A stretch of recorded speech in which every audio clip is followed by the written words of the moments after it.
Boa noite, pessoal. Esperando só o vídeo carregar para iniciar. Isso. Bolinha girando. Vamos ver a hora que começa. Boa noite. Então, novamente, boa noite. É um prazer estar com vocês. Então, nós vamos iniciar com a prece. Depois a gente explica o livro que a gente vai estudar hoje, tá bom? Então, fechando os nossos olhos, agradecendo a Deus Todo-Poderoso, a oportunidade de estarmos juntos, sintonizados no Evangelho de Jesus, nos ensinos do Cristo, nos ensinos que a doutrina espírita nos dá. Obrigado por essa bênção, por essa dádiva que nos fortalece, que nos orienta, que nos auxilia em tantas dificuldades por qual passamos. Sabedores sempre de que tudo que acontece conosco, sempre previsto por Deus, muitas vezes escolhido por nós. Mas aí está a doutrina espírita, que é o Evangelho do Cristo, para nos dar forças, coragem, para reafirmar o nosso objetivo de evoluir, de vencer as tribulações, passar pelos sofrimentos e sorrir rumo à felicidade eterna.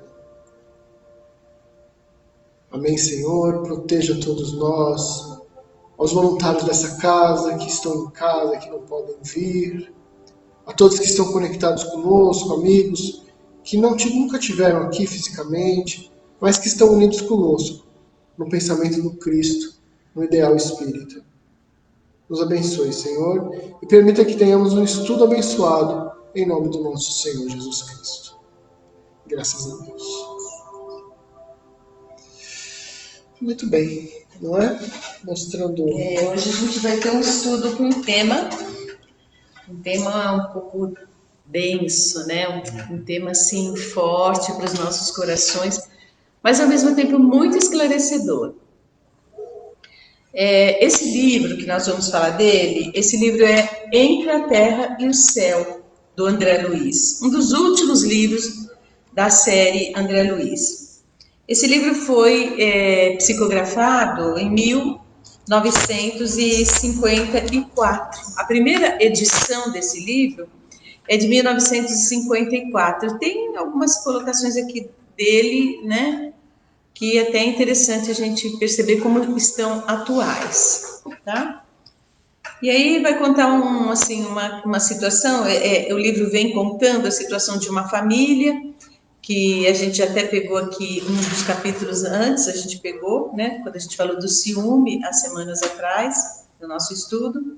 Era aquela situação em que um homem teve um segundo casamento, ele já tinha um filhinho, vamos pensar, uns 7 aninhos, 6 aninhos, e uma menina pré-adolescente. Ele se casa, e aí a esposa desencarnada permanece no lar, e a segunda esposa desenvolve um ciúme muito grande do filho pequeno, chamado Júlio. Esse menino tem um apego muito grande pelo pai. Ele, nesse apego pelo pai, ele toma toda a atenção do pai, e o pai, sem perceber, também se envolve demais com o filho, né, por compaixão, porque o menino era órfão de mãe, só que ele esquece que ele se casou novamente. Então, ele deveria dividir-se entre o relacionamento dele com a atual esposa e os 2 filhos. A menina pré-adolescente não fica nessa solicitação contínua. Essa mulher, segundo a esposa, vai desenvolvendo um ciúme tão absurdo que depois aparece um processo de obsessão nela. Ela deu vazão, vocês lembram? Semanas atrás eu falei disso, não é, da questão do ciúme. E aí ela desenvolve uma fantasia, né, que vai crescendo nela, de que seria bom se aquele menino desencarnasse. Num dia, essa família vai passear na praia, e chegando lá na praia, ela descuida-se desse menino que está por volta de 8 anos na época. Ela descuida-se e vem na cabeça dela, como num processo obsessivo, e se ele se afogasse no mar? É aquela coisa do pecado por pensamento adultério, né? Quando você pensa uma coisa negativa, você já está materializando aquela coisa negativa na sua vida, na vida das outras pessoas, muitas vezes, né? E aí, de repente, ela se descuida do menino, quando ela vê, o menino já está se afogando, e aí ela, naquele momento, ela tenta acordar, vai lá, tenta tirar o menino do mar, mas não dá tempo e a criança desencarna, não é? E é desse Júlio e de outras crianças que o André Luiz está conversando com um espírito amoroso lá no plano espiritual, chamada Blandina. Porque depois de um certo tempo, né, algumas mãezinhas no capítulo anterior, capítulo 9, são levadas, né, depois do desencarne de seus filhinhos, as mamães que ficam aqui na Terra, elas são levadas pelos mentores espirituais até lá onde ficaram, né, onde foi parar o seu filhinho desencarnado, né, o espírito ainda com a condição espiritual de criança. E a gente vai estudar um pouquinho sobre isso, tá? E o André Luiz faz uma pergunta, né, para esse espírito que era cuidadora daquela creche. Vamos pensar uma creche no plano espiritual? A cuidadora ali, a diretora da creche, chamava Blandina. E aí, o André Luiz narra que ela parecia muito conhecedora das questões da infância. E aí ele começa a perguntar, né, ali o Clarêncio, que é o mentor espiritual desse livro, e o André Luiz, eles começam a querer ouvir, né, essa Blandina. E aí, num primeiro momento, gente, lá no começo do capítulo 10, nos primeiros 3, 4 parágrafos, vale muito a pena a gente ler, porque é muito profundo, não é? E aí, ela começa a falar, quando ele pergunta, mas como que é essa história, né, de crianças desencarnadas? Elas sempre estão sofrendo, porque eles foram lá, né, para visitar o Júlio, esse meninozinho com 8 anos que desencarnou afogado. Então o André Luiz estava um pouco intrigado em saber, em perceber aquela situação, e o André Luiz falou, nossa, que coisa incrível, né? Uma coisa, às vezes a gente fica chocada de ver uma criança desencarnando num acidente de carro, num afogamento, como foi o caso dele, numa morte súbita, não é? Que às vezes a criança tem... É natural, não é? né? É muito natural. Todo mundo fica chocado. Né? E principalmente os pais, a família que está envolvida muito mais, né? Nossa, é uma barra, né, gente? É uma coisa bem difícil, né? Porque a criança, ela termina centralizando o afeto todinho da família. E é natural, não é? A criança é muito graciosa e ela fica ali na família meio que manipulando, né? Assim, aquele afeto, aquele sentimento de carinho, de proteção que nós temos com os nossos filhos, né, netos. Então, quando uma criança desencarna, é sempre uma coisa dolorosa. E é isso que o André Luiz estava falando, não é? Perguntando para ela como é que era isso, por que isso acontecia, né? Aí ela vai falando aqui. Efetivamente, a lei é invariável. Contudo, a criança desencarnada muitas vezes é problema aflitivo. Quase sempre dispõe de afeiçoados que a seguem de perto, amparando-lhe o destino. Entretanto, tenho observado milhares de meninos que, pela natureza das provações em que se envolveram, sofrem muitíssimo, à espera de oportunidades favoráveis para a aquisição dos valores de que necessitam, não é? Então a criança desencarna, permanece lá no plano espiritual em sofrimento. Por quê? Porque tinha tido problemas, não é? E ela vai começar a falar de alguns desses problemas, não é? Ele fala aqui. O caso de Júlio, dessa criança que desencarnou por afogamento, né? Não é para mim dos mais dolorosos. Tenho visitado departamentos de reajuste em que se demoram irmãos nossos arrancados à carne violentamente, como frutos verdes da árvore em que se desenvolviam. Processos de mente enfermiça que só abençoadas estações regenerativas na carne conseguem curar. Aí o Daniel, um pouquinho da gente começar, um pouquinho antes de falar do estudo, ele estava até falando, né, lembrando, né, Dani, do caso do Júlio em si, que acho que vale a pena você lembrar aí que tipo de, por que ele desencarnou afogado, não é? O livro conta a história de numa encarnação não essa anterior dele menino, né? Antes dessa, ele teve um suicídio, né?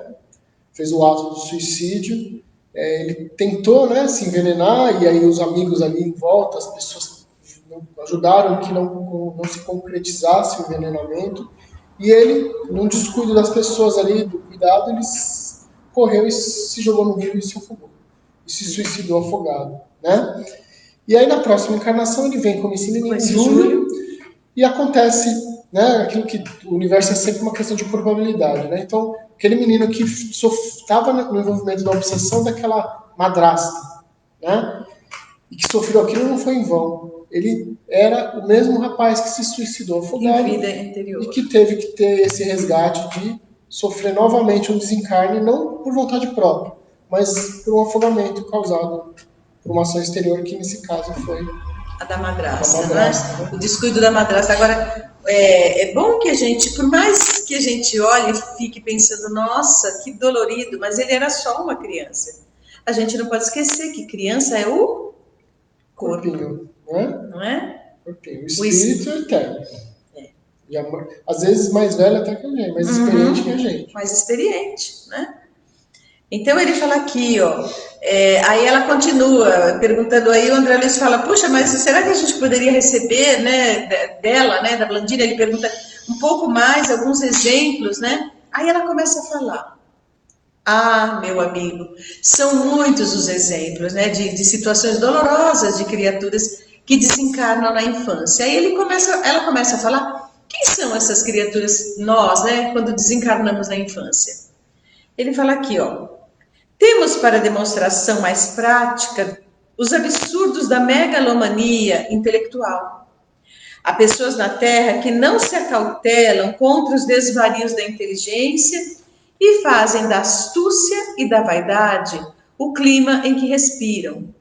Insistem na inércia do coração, abominam o sentimento elevado que interpretam por pieguismo e transformam a cabeça num laboratório de perversão dos valores da vida. Quanta gente que está hoje reencarnada, não vai muito longe. Se a gente pensar um pouco, nós conhecemos pessoas aí, formadoras de opinião, escritores de livros, grandes intelectuais, políticos, cientistas, não é? Criaturas assim que estão, né, vivendo uma encarnação de poder, de capacidade, de estar dominando, não é? Dominando na mídia, tá?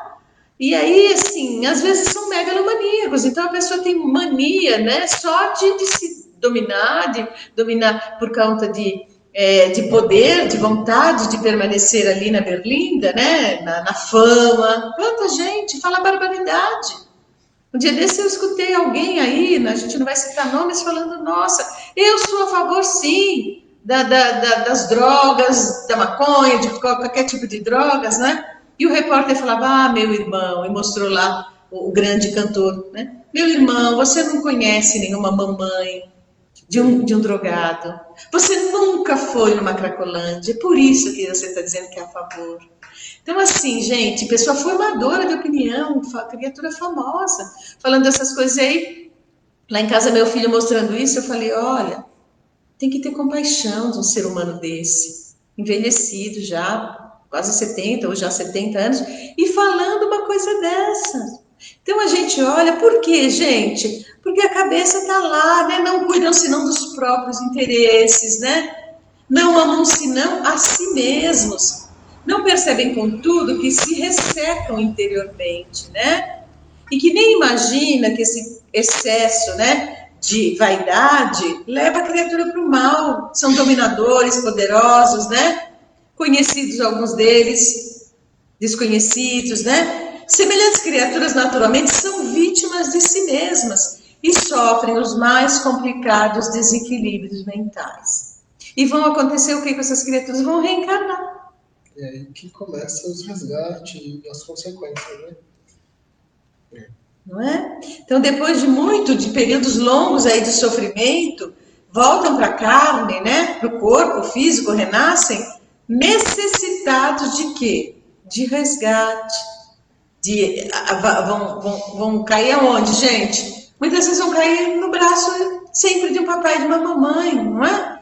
É muito duro, mas a gente sabe, não é? Que a criatura, muitas vezes, como está dizendo aí a Leia, ele vai programar, não é? Ou ela vai programar uma próxima encarnação, não é? Programando um desencarne logo, né? Recente, logo que reencarna, com 5 anos, 4 anos, bebê, não é? Para quê, gente? Para ir se reajustando, não é? Para reajustando-se perante a lei de Deus, tá? A Leia pergunta assim, agora eu consegui ler aqui, Leia, bem de perto. Ela perguntou assim, a programação do Júlio era realmente, né, ter o desencarne pelo afogamento. Exatamente Sim, isso, sim. né? Aí a Leia pergunta, a madrasta dele foi um instrumento para que isso se concretizasse ou a madrasta antecipou o desencarne dele? Aqui o livro não deixa claro, mas não importa, porque Jesus fala assim, né? É necessário que venha o escândalo, mas ai daquele por quem o escândalo vier. Então, provavelmente, pode ser até que naquele mesmo dia, o Júlio desencarnaria, mesmo com os cuidados, né? Então vem uma onda, a mamãe está agarrada com ele. Quantas vezes acontece, gente? Não é? A mamãe está ali cuidando, brincando, vem uma onda e engole a criança para lá, não é? E é um desespero total, não precisa a gente ser instrumento de nada. E assim, desencarne é por probabilidade de data, não necessariamente no dia 3 de abril de 1926, às 2h30 da manhã. Não, pode ser naquele período, naquele mês, tá? E aí o que é importante? O resgate, ele é feito naquelas condições, tá? Ah, mas então, e o tiro, Nancy? O tiro muitas vezes não tem bala perdida, tem bala achada. A gente achou a nossa bala. Tá? Tô lá dormindo, né? E aí, de repente, fura lá o barraco. É triste a gente pensar assim, é duro, mas é a lei. Muita gente acha que o espírito é nossa, gente. O espírito é muito duro, é muito frio. Mas, meu Deus, ou a gente crê na reencarnação, ou a gente não crê. Ou a gente crê que Deus está no comando das nossas vidas, ou a gente acha que Ele está no comando das nossas vidas até a página 1. Na página 2 não está mais. E aí? Ah?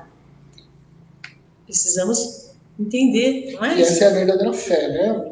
Lógico que nós ainda somos muito vacilantes na fé. Tanto que a gente se revolta algumas vezes, se chateia, né? Perder um ente querido, uma criança ainda mais, a gente acaba às vezes até inconscientemente querendo blasfemar contra Deus. Né? Talvez natural pela nossa condição humana e vibratória que estamos, evolutiva. Mas não, quando a gente reflete, a gente vê que tudo está no comando de Deus. Então, se aquele bebê que acabou de nascer desencarnou, ou aquela pessoa desencarnou daquele jeito, daquela forma trágica, está na lei de Deus. E a gente se conforma e acredita que era uma fase, era um momento e que tudo continua com a reencarnação, com o mundo espiritual. A gente precisa estar sempre orando, sim, viu, Renato? Está falando aí para a gente orar, não é? Para que a gente possa orar muito e ter muita fé e confiança, porque assim como nós acreditamos que o nosso anjo da guarda está aí, né, conosco, a gente precisa orar para que as pessoas também acreditem nisso, para que as pessoas se sintam mais nos braços de Deus.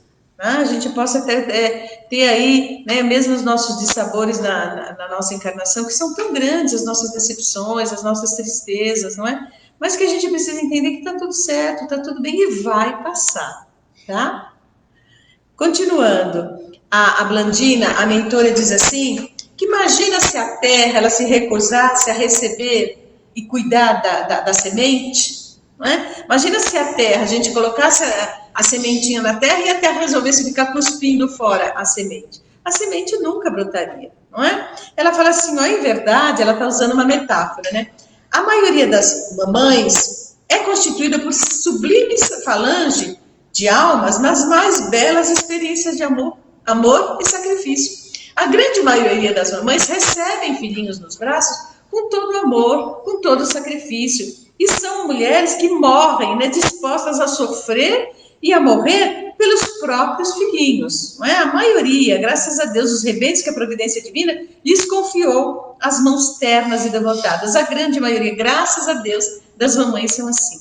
Agora ela fala aqui de uma forma dura, que é bom a gente parar para ler e entender.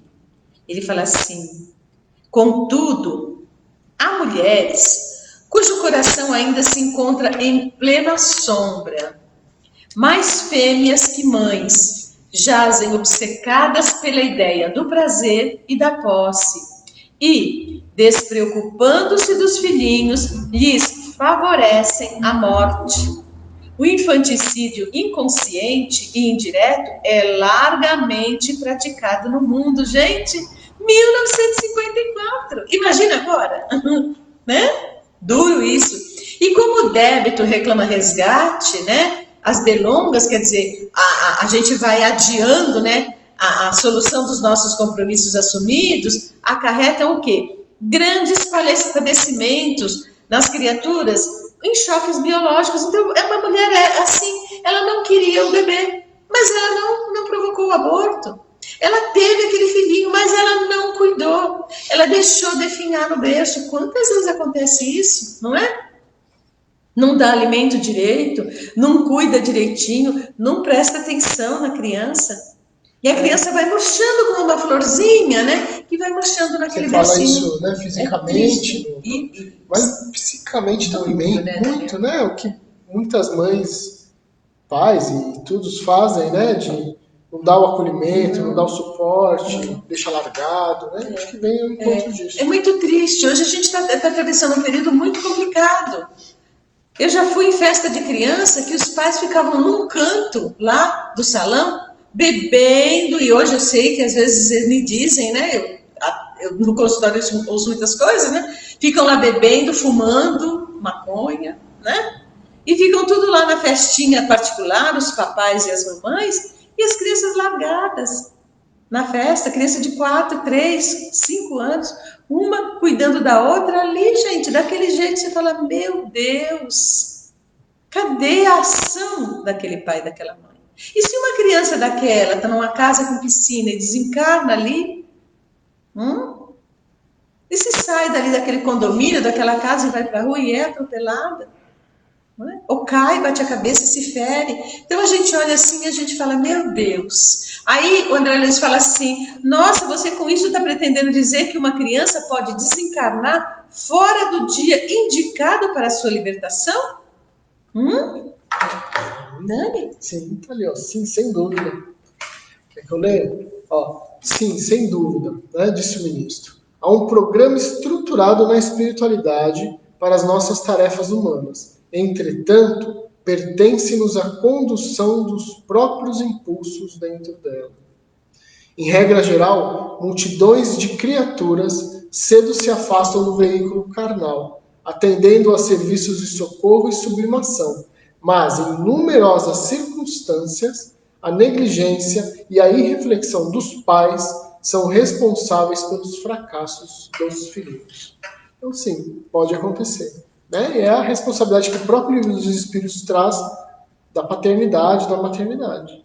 Uma delas é essa, é o cuidado com a sua cria, né? Com o seu filho. E o Evangelho no Espiritismo também traz para a gente, não é? Incrivelmente dizendo assim, muito triste a gente pensar que uma criança pode desencarnar antes do tempo previsto para a desencarnação dela por negligência dos pais. Lógico que isso está também dentro do quadro de provas dessa criança. Ela termina desencarnando antes do tempo previsto, não é que ela ia chegar a ser adulto, mas vamos imaginar que ela ia chegar até os 12 anos, e aos 7, 8 anos ela desencarna. Não é? Por quê? Por negligência dos pais, que responderão por isso. Tá? E aí, gente, ela continua dizendo coisas aqui que a gente não vou nem ler, mas ele diz aqui, gente, que muitas vezes a mulher, pelo desespero, pela raiva, pelo ódio, né, pelo ciúme do parceiro que ela tá, ela envenena o próprio leite materno, causando o quê? Doença física naquele bebê. Ela tá tão irada, ela tá amamentando, mas o foco não é a maternidade, o foco é realmente aquele que ela diz que é o amor da vida dela, que é o companheiro, tá? Então aí ela pega e em vez de nutrir o bebê, ela nutre o bebê de uma forma negativa, com aquela raiva, com aquele rancor que ela tá.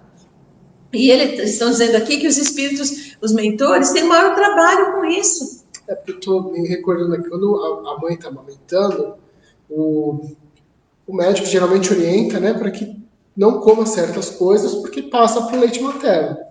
Né? É um cuidado que a mãe tem que ter. Só que a gente também esquece que, além do cuidado do que não pode ingerir para transmitir para o filho, o que a gente não pode pensar e que sentimentos a gente tem que evitar, porque a gente também transmite para o filho. Até pelo próprio ato da amamentação. Né?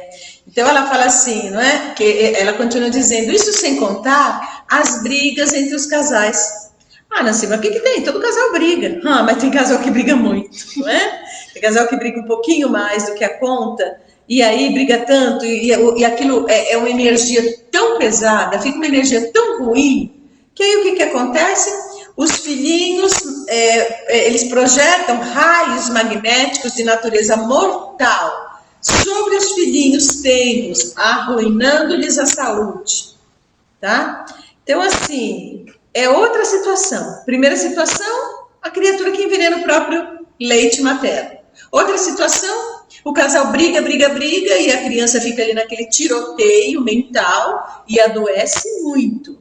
Nossa, gente, tem muitos casais brigam tanto e gastam tanto dinheiro com remédio para as crianças, que se eles descobrissem que ia sair mais barato tentar pacificar o coração dos dois, para poder aquela criança, ou aquelas crianças não serem tão doentes, não é? Vivem nas farmácias comprando remédio, que a medicação é um paliativo, porque realmente o veneno mental é o quê? É o desequilíbrio daquele casal, tá? Aí ele pega e fala assim, tá? Que existe uma outra situação, e eu achei interessante, porque em 1954 a gente ouve isso acontecer. Outros casais contratam babás, cuidadoras para aquelas crianças, não é? Uma pessoa para tomar conta da minha criança e deixa essa criança com a pessoa e vai fazer as coisas que você quer, não só trabalhar, vai para baile, vai para festa, vai para churrasco, e aquela criança fica ali com aquela criatura estranha no lar. E essa criatura estranha faz o quê? Administram hipnóticos a entezinhos frágeis que reclamam desvelado carinho. Quer dizer, dá medicação para a criança dormir. Isso comum? Comum. Infelizmente, já fazendo daquela criaturinha um drogado. Tá? Que aí a criança fica desesperada, né? E vamos simplesmente pensar o que vai acontecer, tá? Renato está dizendo aí pra gente que a esposa e eles estão querendo ter um filhinho, que Deus abençoe os seus filhinhos, viu? Que tem que vir, se tiverem que vir, que venham com Deus. A gente está rogando a Jesus e a Nossa Senhora que já abençoe aí o propósito lindo de vocês, Renato. Então, olha, a gente continua aqui vendo que ela vai falando, gente, que não tem jeito, todo o nosso resgate, ele pode ser adiado, né? Ele fala aqui, nesses casos de pessoas que negligenciam a maternidade, a paternidade, o que acontece? São criaturas que adiam, né? Mas as provas e tarefas sofrem adiamento, mas vão ser cumpridas. Quer falar disso, Zé? Deus não tem pressa, né? Deus, tranquilo, tem a eternidade toda. Se você não quiser assumir aquela prova, tá falando da relação de ser pai e mãe, né? Mas qualquer prova que a gente pensar na nossa vida, não quer assumir naquele momento? Ok, Deus espera. Só que esse resgate vai ter que vir, né? E lógico que esse adiamento também tem um limite, né? Chega um momento que não tem mais jeito. E aí vem aqueles filhos problemáticos, aquelas relações de pai, mãe e filho difíceis, e muitas vezes é consequência disso. Dessas nossas negligências, né? Então, gente, ele vai entrar no tema que a gente falou, que era o tema mais específico. Qual é a sorte? Qual é o destino da criança após a morte? Não é? A gente já falou nesse caso do Júlio, que de repente ele estava lá, depois numa encarnação como suicida, numa outra encarnação como Júlio, que desencarna com 8 anos, está lá num tipo de creche desencarnado. E outras crianças são levadas ao plano espiritual e ficam num tipo de creche? Sim. Olha lá o que ele fala aqui, ó. Ele pergunta, né, o que acontece, né, com as crianças. Ele fala aqui, ó, antigamente na Terra, não é? Conforme a teologia clássica, supunhamos que os inocentes, quer dizer, as crianças depois da morte, permaneciam recolhidos ao descanso do limbo. É uma teoria, assim, que achava que tinha o céu, o inferno, o purgatório e o limbo. E para onde ia o limbo? As crianças, os inocentes, né? Sem a glória do céu e sem o tormento do inferno. Então, achava-se que as crianças simplesmente desencarnou como criança, Deus criava seres, esses seres nasciam aqui na Terra, e aí, desencarnando crianças, ficavam num lugar assim, um limbo. nem para o céu, nem para o inferno. Ainda tem gente que acredita tem nisso, isso ainda. né? É uma teologia clássica que ele fala aqui, né? E nos últimos tempos, com as novas concepções do espiritismo, acreditávamos que o menino, né, que a criança desencarnada, retomasse de imediato a sua personalidade de adulto. Muitos espíritas acham, desencarnou como criança, rapidinho lá no plano espiritual vai readquirir a personalidade de adulto. Não funciona assim, gente. Tá? Existe um condicionamento mental muito forte. A gente, para reencarnar, a gente tem toda uma cirurgia no perispírito, o corpo espiritual é miniaturizado, como diz lá no livro Missionários da Luz, do André Luiz, tá? E aí vai passar por um processo de embotamento psíquico, onde a criatura passa, né, a novamente ter uma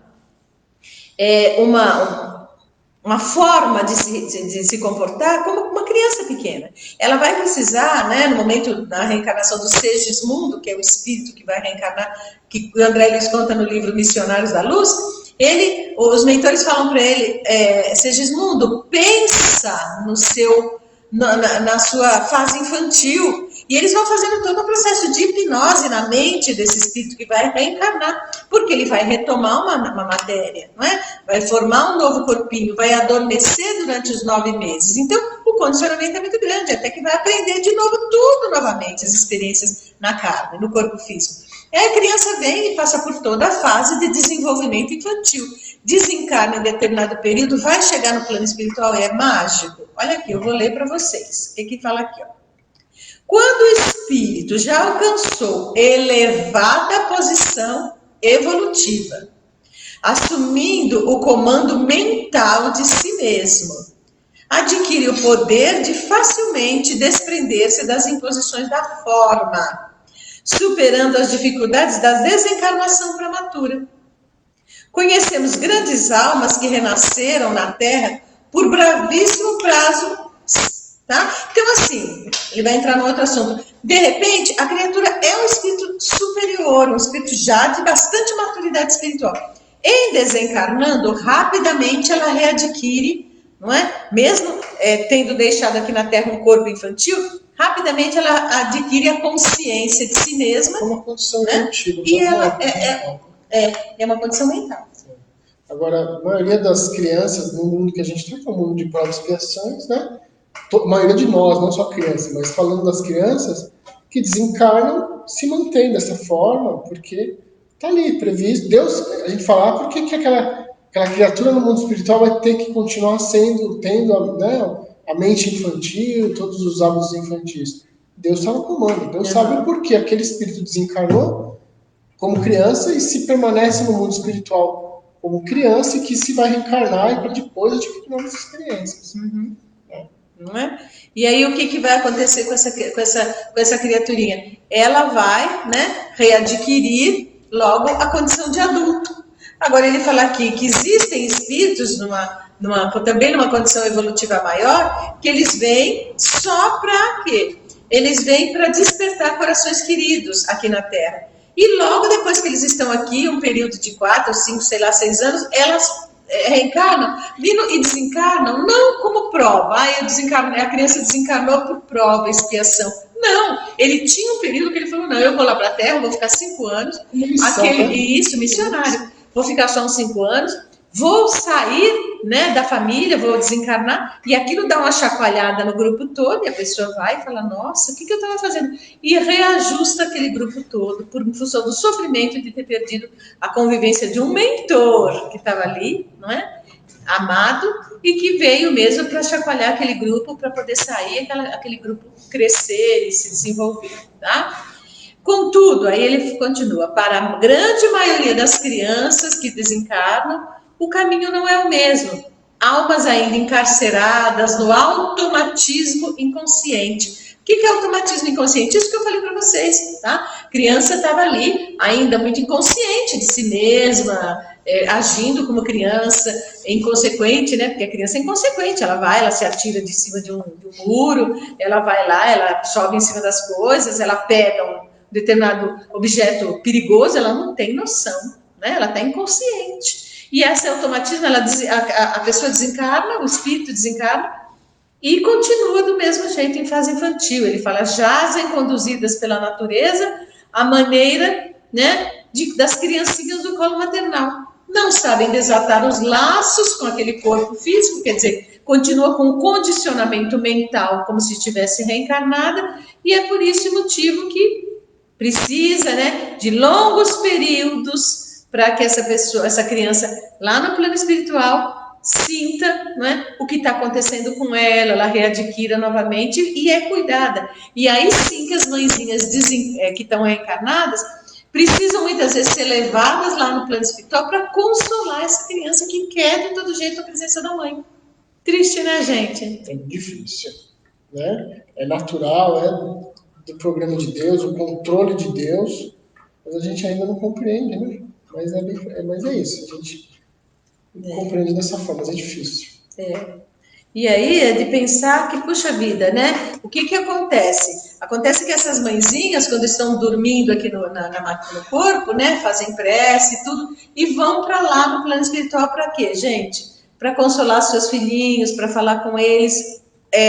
Nossa, Nancy, mas como que ela vai consolar se ela está inconsolável? Porque o mentor espiritual dessa mamãe leva ela lá e fortalece ela para que ela abrace, para que ela também se alimente da certeza de que aquela criança está viva, de que aquele amado está ali vivo, só saiu da matéria por um tempo, mas vai renascer, né, depois, talvez nessa família ou não, mas está lá, não é? Não tem morte, gente. É uma coisa que eu tenho repetido muito, que de repente a gente fica com essa ideia muito medonha de morte, e espírita realmente precisa tirar isso da cabeça, né? É duro, não tem espírita que não chore. Tem um filme lindo, que vale muito a pena assistir, do Chico Xavier, As Mães de Chico Xavier. Um filme forte, doloroso, né? Que uma mãezinha vai e perde o seu filhinho com 5 aninhos de um tombo de bicicleta, uma história verdadeira, e depois a criança vem, ajudado por um avôzinho, vem na psicografia do Chico e a mamãe querendo morrer, o papai e a mamãe estavam quase se separando, aquele casal completamente desequilibrado, um filhinho único. E aí ele vem e ele fala, olha, eu tô bem, eu precisava dessa experiência, eu pedi, tá lá, né? Quem puder pegar aí, talvez em algum desses lugares aí que tem filmes, né? Para assistir em casa, talvez no YouTube, As Mães de Chico Xavier, vai falar, vai mostrar bem, né? Que tem uma programação, tá? E aí, gente, ela continua e a gente já vai partir para a nossa finalização do nosso estudo, mas é interessante também que ela vai falar de um outro tema, bastante também, que precisa de entendimento, porque senão a gente fica achando que é injustiça, né, de Deus. Ele fala aqui, ó, ela fala assim, o André Luiz fala, comovido diante das anotações, né, que definiam a valiosa compreensão, né, da Blandina, aí o André Luiz pondera, usando semelhantes ensinamentos, podemos entender com mais segurança os processos dolorosos das enfermidades congênitas. Congênita significa que a criança nasceu com aquela doença, né? Apareceu já na primeira infância, né? E das moléstias insidiosas, aquelas moléstias graves, né? Que assaltam a meninice no mundo. Então, o André Luiz está falando como é que a gente deve pensar nessa situação de criança pequenininha com câncer, gente. É coisa mais que choca. Crianças que já nascem com processos de doenças ou deficiências neurológicas graves. Crianças que nascem até mesmo com uma diabetes já muito congênita, uma diabetes que é uma doença chata, mas que judia muito, que dá toda uma preocupação, especialmente em criança. E uma série de doenças, ele fala aqui, né? Que assaltam a infância no mundo. Sempre fui possuído, André Luiz foi médico, né? Ele fala, sempre fui possuído de aflitivo assombro, à frente da criança que nasce com síndrome de Down, da epilepsia, da encefalite, quer dizer, uma criança que nasce com problema neurológico grave, né? Letárgica, aquela criança que nasce com hidrocefalia, com microcefalia, com macrocefalia, vamos pensar, não é? Então são crianças aí que nascem com paralisia cerebral, e da meningite, crianças que têm meningite na primeira infância e ficam com sequelas, da lepra, do câncer, na tenra organização infantil, porque você será, Daniel, que nasce criança assim, hein? Ele vai falar aqui. Se a gente não vê pela visão, né, da própria reencarnação, dos princípios espíritas, a gente fala, nossa, que injustiça, né? O meu filho, minha filha é saudável, brinca, faz tudo, e o filho do vizinho não faz nada. Tá lá, inerte numa cama porque nasceu uma paralisia cerebral, uma deficiência mental, que deixa ele lá. Mais grave. Né? Ou um autista grave, né? Que a gente vê que é tão difícil para os pais estar ali em cima, cuidarem, e até conviverem em sociedade, né? E aí, por que será? E aí a gente tem essa explicação de que muitas vezes ele foi pedido pelo espírito, veio daquela forma como aprendizado, ou foi até mesmo imposto, né? Uma questão de erros muito graves passados e que ele está corrigindo. É tudo uma correção, né? É como você vai levar uma criança para tomar uma vacina e que ela faz um escândalo. Chora, né? Aquilo é o fim do mundo. Mas é uma picadinha, uma injeção rápida que passa e que vai ser um fruto para ela não ter nenhuma doença lá na frente em relação àquilo. É hipocrisia relacionar a um simples exemplo de uma vacina? Não é. É bem isso mesmo, né? É bem uma coisa que, visto a eternidade pela frente que a gente tem, isso é como se fosse uma picadinha de vacina. É uma bezetacil, né, Daniel? É uma bezetacil, né? Aquela dolorida, né? Então, dependendo da prova, o espírito pede mesmo, né? Uma cirurgia mais séria. E ele vem, né? Ela fala aqui, né? E o que dizer dos desastres irremediáveis, considerou o Hilário, né? O amigo do André Luiz, né? Dos desastres que arrebatam adoráveis crianças do lar, deixando inconsoláveis os pais e as mães. Por vezes numerosas, procurei a resposta às terríveis perguntas como essa. Aí a mentora explica: sim, as reparações nos martirizam na carne, mas sem elas não atingiríamos o próprio reajustamento. Então, assim, como é que a gente pode ter certeza que alguém sabe, que alguém aprendeu? Quando a pessoa passa por um exame, e às vezes o exame é forte, né? A pessoa treme diante do exame, sofre naquela hora do exame. E as reencarnações dolorosas são nossos exames. A gente vem e tem bastante dificuldade diante disso, dos nossos sofrimentos, que às vezes a gente fala, meu Deus, por que está me acontecendo isso de novo? Não é? De novo também está acontecendo isso. Quantas vezes são coisas repetidas que acontecem com a gente fala, porque ainda não sarou. Ainda tem mais para sarar dessa situação que a gente traz de maldade, de atraso espiritual, ou de coisas que hoje a gente já superou, a gente não é mais aquela criatura, e as pessoas ainda continuam enxergando a gente do mesmo jeito. A gente fala, nossa, por quê? Congelou o olhar. Tá? Então você congelou o óculos que nem enxerga. Paciência, não é? Vai demorar para a gente mudar no sentido de energia, né? Eu tenho um grande amigo chamado Dr. Adão Nonato, um grande amigo, muito querido, não é? E que ele me ensinou demais nessa encarnação. E ele falava para mim, Nancy, demora muito para a gente perder no nosso perispírito as energias daquilo que a gente foi no passado. Então muita gente se aproxima da gente e não enxerga a gente do jeito que a gente é hoje. Enxerga a gente do jeito que a gente foi. E não tem jeito, porque aquela criatura conviveu com a gente no passado e ela congelou.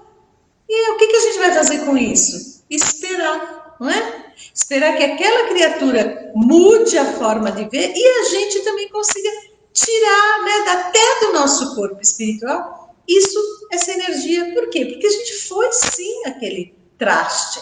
Tá tentando não ser mais, né? Mas a gente foi. Paciência, não é? Não dá para ficar chorando leite derramado. Vamos fazer daqui para frente o que a gente pode conseguir. E aí ela responde aqui, né? Cada qual de nós renasce na Terra, aprende entrando, né? Na matéria, quer dizer, no corpo físico, o patrimônio dos bens ou dos males que incorporamos aos tecidos sutis da nossa alma. Quer dizer, o nosso corpo espiritual, ele é reflexo do que, gente? Do que nós fizemos conosco. A patogenia, quer dizer, as doenças, na essência, envolve estudos que remontam o corpo espiritual, para que não seja um quadro de conclusões falhas ou todo irreais. Voltando à Terra, atraímos os acontecimentos agradáveis ou desagradáveis, segundo os títulos de trabalho que já conquistamos e conforme as nossas necessidades de redenção. Exato. E aí a Léa fala ali, né? Se as coisas se repetem, é porque ainda não aprendemos. Exatamente. Sim. Aquilo só vai parar de acontecer conosco a partir do momento que a gente aprendeu, já não precisa mais passar por aquilo, porque já faz parte do nosso íntimo, do nosso aprendizado. Né? Tá? E aí ele fala aqui, finalizando, gente, a carne, de certo modo, em muitas circunstâncias, não é apenas um vaso divino para o crescimento de nossas potencialidades, mas também uma espécie de filtro milagroso, absorvendo-nos os tóxicos e os resíduos de sombra que trazemos no corpo substancial. Quer dizer, na mente, não é? O que a gente traz na mente é simplesmente o que vai para o perispírito e do perispírito vai para a matéria. Lembrando que a matéria é sempre um reflexo. Tudo que a gente vê, né, esse olho material nosso, de todos esses sofrimentos, das crianças que a gente está falando, de tudo, de maldade, é tudo reflexo de um ser maior. Né? E esse ser maior, nesse caso, somos nós. Então, o nosso corpo vai ser o reflexo do que nós somos. Se nós queremos ter um corpo melhor, né? Com menos doença, menos dificuldade, façamos por merecer isso. E se um dia a gente não quiser mais um corpo de carne, façamos ser um espírito evoluído, porque aí a gente não vai mais precisar das vicissitudes da matéria. Só daqui a não sei quantas encarnações, não é? Mas, de qualquer modo, a gente deve entender que toda dificuldade que a gente passa é um aprendizado abençoado para que a gente cresça, não é? E que a gente possa ser colocado à prova, e uma prova de tolerância, não é? Muitas vezes a gente tem que ser submetido à prova de tolerância. Puxa vida, mas por que está acontecendo isso?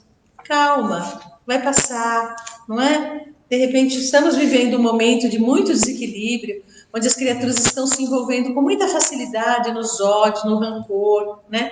Na tristeza, na agonia, na falta de esperança.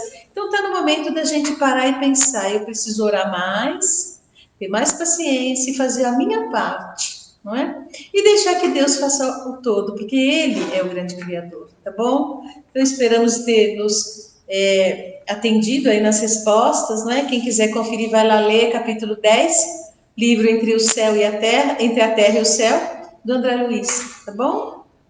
E uma coisa que me veio aqui para falar para vocês a gente está ainda com as portas fechadas, né, da casa, não só dessa casa, como da maioria de todas as casas espíritas e casas religiosas, mas a gente tem um recurso, por exemplo, do Facebook agora, né, que veio. Então você vê que a tecnologia veio para dar esse suporte para a gente. Tudo é feito, né, com o cronograma de Deus. E aí a gente tem aí o próprio bate-papo do Facebook, que é uma coisa privada, então se nós não estamos tendo um atendimento fraterno, por exemplo, muitos de vocês possam estar passando por dificuldades, por algum tipo de necessidade, então use desse recurso. A gente está olhando as mensagens, se tiver alguma mensagem que a gente possa ajudar, a gente responde, mesmo como um consolo, um auxílio, tá bom? E até o próprio estudo, se quiserem aprofundar algum tema do que a gente falou, quiser trazer um ponto de vista, fiquem à vontade também, tá bom? Então vamos finalizar, fechar os nossos olhos, fazer a nossa prece e agradecer infinitamente a Deus pela possibilidade de mais um estudo, de mais alguns conhecimentos que penetram o nosso íntimo, que nos vão transformando em pessoas melhores. Possamos retornar aos nossos lares, vocês que estão nos seus lares, harmoniosamente, abraçando os entes queridos que aí estão, olhando aos olhos de cada um e dizendo: você é importante para mim, você está aqui comigo, porque também é importante para o meu aprendizado e para o seu aprendizado. Vamos dizer mais eu te amo uns aos outros. Vamos mais intimamente, mesmo que não fisicamente ainda, mas nos abraçar com emoção, para que possamos realmente mostrar ao Cristo que somos irmãos, irmãos de mesmo ideal, que queremos juntos transformarmos em pessoas melhores e transformar o nosso planeta num mundo melhor. Obrigado, Jesus. Obrigado, Deus, Criador de todos nós, de todas as coisas. E permita que mais vezes possamos estar reunidos em Teu nome. Sê conosco, Mestre, agora e sempre. Graças a Deus. Muito bem, então. Boa noite a todos. Boa noite.